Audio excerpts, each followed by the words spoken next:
హల్లెలూయా. దేవునికి స్తోత్రం. మీకు అందరికీ కూడా ఈ యొక్క ఉదయకాల శుభాభివందనాలు తెలియజేస్తున్నాను. అందరూ క్షేమంగా ఆరోగ్యంగా ఉన్నారని తలంచుచున్నాను. ఈరోజు దేవుని యొక్క వాక్కు ఆదికాండము 31వ అధ్యాయము 5వ వాక్యము. మీ తండ్రి కటాక్షము నిన్న మొన్న నా మీద ఉండినట్లు ఇప్పుడు నా మీద ఉండలేదని నాకు కనబడుచున్నది. అయితే నా తండ్రి యొక్క దేవుడు నాకు తోడై ఉన్నాడు. హల్లెలూయా. దేవునికి స్తోత్రం. నీ ధైర్యము నీ దేవుడు తోడై ఉన్నాడని ఉండాలి. హల్లెలూయా. ఇక్కడ యాకోబు గారు తన భార్యతో చెప్తున్న మాటలు, మనుష్యుడైన నీ తండ్రి, మనుషులైన ఎవరైనా నీతో ఉన్న నీ రక్త సంబంధులు కావచ్చు, నీ స్నేహితులు కావచ్చు, బంధువులు కావచ్చు, ఎవరైనా నిన్న చూపించిన ప్రేమ ఈరోజు చూపించకపోవచ్చు, నిన్న చూపించిన కటాక్షం ఈరోజు చూపించకపోవచ్చు, నిన్న ఆదరించినటువంటి ఆనోరే ఈరోజు ఆదరించకపోవచ్చు. ఏదేమైనా మనుషుల మనస్తత్వము మారిపోతూ ఉంటుంది. మనుషులు ఈరోజు నిన్నున్నట్టు ఈరోజు ఉండడానికి వాళ్ళ యొక్క ఆలోచన విధానాలు అలా ఉండవు, స్థిరులు కాదు. అయితే యాకోబు గారు అంటున్నారు, మీ నాన్న కటాక్షము నా మీద లేదు, అయితే నా దేవుడు నాకు తోడై ఉన్నాడు. హల్లెలూయా. దేవునికి స్తోత్రం. నా దేవుడు నాకు తోడై ఉన్నాడు. మనుషుల కటాక్షము మీద నాకు ధైర్యం రాదు, నా దేవుడు నాకు తోడై ఉన్నాడు. హల్లెలూయా. ఈరోజు ఈ వాక్యం వింటున్న నీ యొక్క జీవిత యొక్క పరిస్థితి ఎలా ఉంది? చాలామంది మనుషుల యొక్క కటాక్షం కొరకే ప్రవర్తిస్తుంటారు. వాళ్ళ ఎదురుగా మంచి అనిపించుకోవాలని, కటాక్షం పొందాలని, వారి నుండి డబ్బు పొందాలని, వారి నుండి ఆదరించబడాలని, వారి నుండి ప్రేమ పొందుకోవాలని అలా ప్రవర్తిస్తుంటారు. చాలామంది మనుషులతో మెప్పు పొందుకోవాలని వాళ్ళ ఎదురుగా ప్రవర్తిస్తూ ఉంటారు.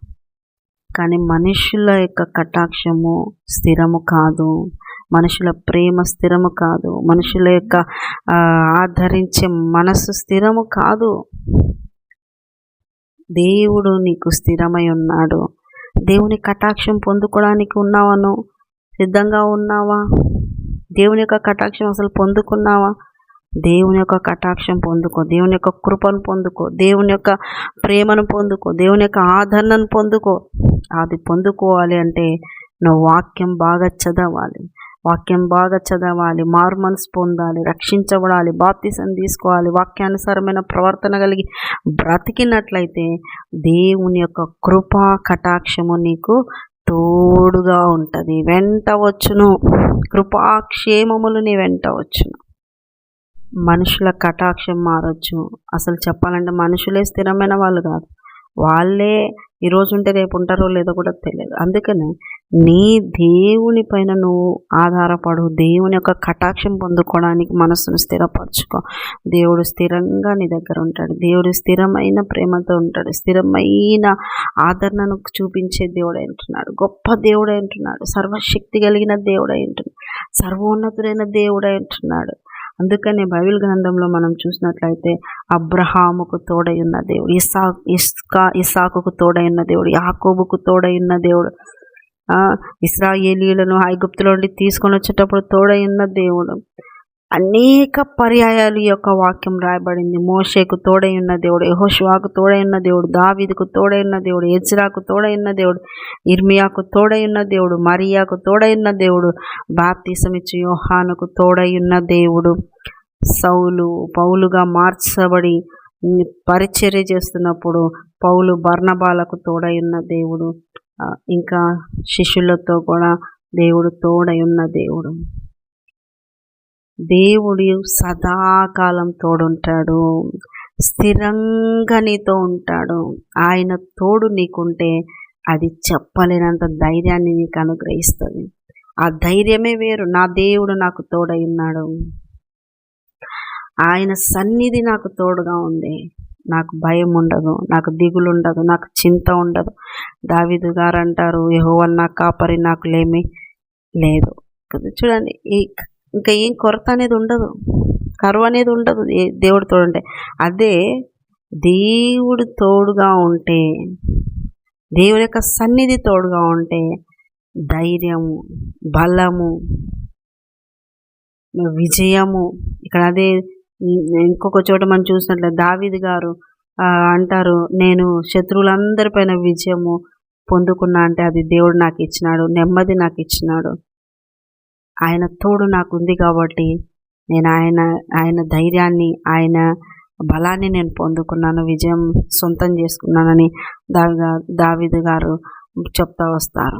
ప్రియ దేవుని సంగమ, నీవు ఆయన తోడును కలిగి ఉన్నావా? ఆ ధైర్యమును పొందుకున్నావా? ఆ ధైర్యమును పొందుకున్నట్లయితే నీ ఆత్మీయ జీవితము విశ్వాసపు యొక్క మేడలు పెరుగుతా పోతుంది అన్నమాట. విశ్వాసము గొప్పగా పెరుగుతుంది. ధైర్యము కలిగిన వాళ్ళుగా ఉంటారు. చూడండి, ఒక చిన్న బిడ్డ తండ్రితో బయలుదేరి వెళ్తున్నప్పుడు ఏదైనా భయపడతారా? ఏదైనా కొరత అనుకుంటారా? ఏదైనా జరుగుతుంది అంటారా? కాదు. ఆ బిడ్డ యొక్క విశ్వాసం ఏంటంటే, మా నాన్న ఉన్నాడు నాకు ధైర్యంగా, ఎవ్వరు నాకేం జరిగింది, మా నాన్న కాపాడుకుంటాడు, మా నాన్న నాకు పెడతాడు, మా నాన్న ఉన్నాడు, మా నాన్న నడిపిస్తున్నాడు, మా నాన్న ప్రొటెక్ట్ చేస్తాడు, మా నాన్న ధైర్యం. ఆ చంటి బిడ్డకు ధైర్యం వాళ్ళ నాన్ననే. ఆ చంటి బిడ్డకు ధైర్యం వాళ్ళ అమ్మనే. ఫిజికల్గా ఉన్న ఈ రిలేషన్లోనే ఇంత నమ్మకం, ఇంత విశ్వాసం ఎంతగా ఉంటే, ఆత్మలో కన్నా నన్ను దేవుడు ఎంత ధైర్యము ఇస్తాడు. ఆయన తోడుగా ఉంటాడు.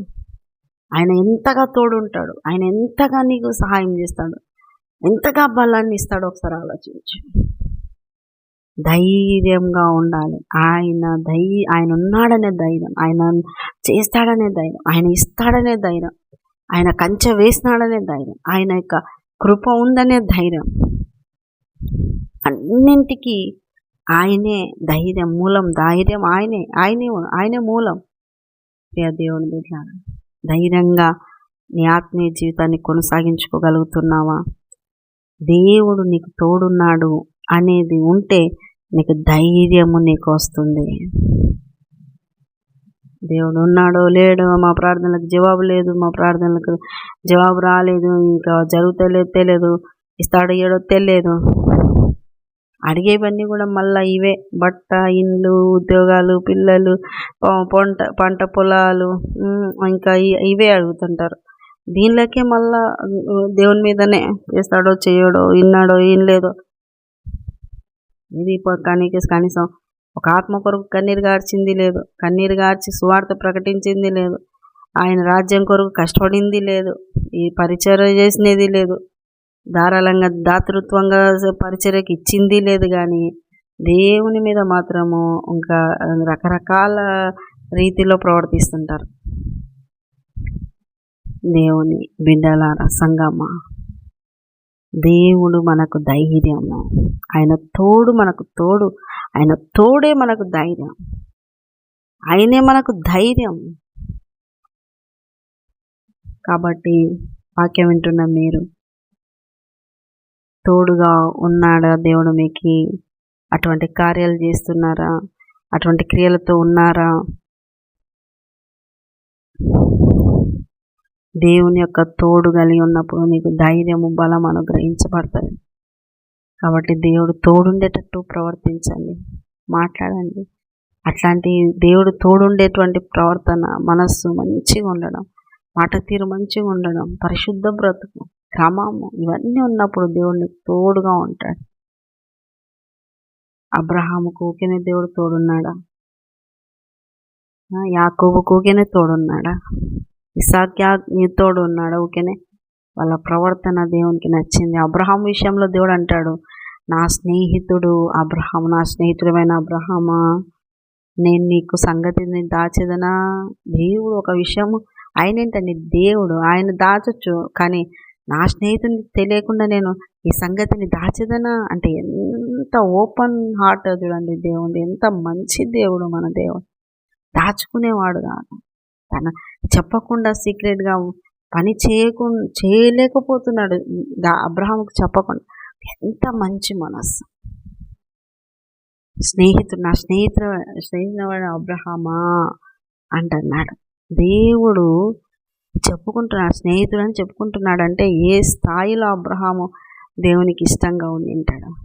ఈరోజున దేవుడు నీకు కూడా తోడుగా ఉండి ధైర్యం ఇవ్వాలంటే ఏ స్థాయిలో నీ విశ్వాసం ఉండాలి, ఏ స్థాయిలో నీ క్రియలు ఉండాలి, ఏ స్థాయిలో నీ త్యాగం ఉండాలి, ఏ స్థాయిలో నీ పరిచర్య ఉండాలి, ఏ స్థాయిలో నీ నీ నీ నీ ఆ దాతృత్వం ఉండాలా, ఏ స్థాయిలో నువ్వు పరిచర్యకు కానుకలు ఇవ్వాలి, ఏ స్థాయిలో నువ్వు పరిశుద్ధ బతకాలి, ఏ స్థాయిలో నీ ప్రార్థన బ్రతుకు ఉండాలి, ఏ స్థాయిలో సహనం ఉండాలి, ఏ స్థాయిలో ఓర్పు ఉండాలి.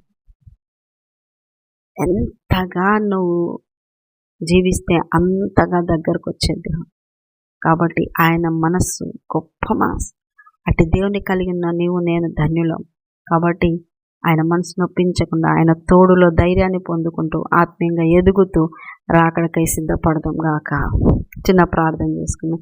యేసయ్యా నీకు వందనాలు. విన్నవారిని దీవించండి, ఆశీర్వదించండి. యేసయ్యా వాక్యం విన్న వారి యొక్క హృదయాల్లో ఆత్మకార్యం జరిగించి ప్రార్థనలో వాక్యంలో ఎదిగించి రాకడకై సిద్ధపరచమని యేసు పరిశుద్ధ నామములో అడుగుతున్నాం మా తండ్రి. ఆమేన్, ఆమేన్, ఆమేన్. యేసు రక్తమే జయం, శిలువ రక్తమే జయం. ప్రభు యేసు నామానికి సంపూర్ణ విజయం కలుగును గాక. ఆమేన్, ఆమేన్, ఆమేన్. గుడ్ మార్నింగ్ ప్రేస్లా. దేవుడు మళ్ళీ దీవించి ఆశీర్వదించును గాక. ఆమేన్.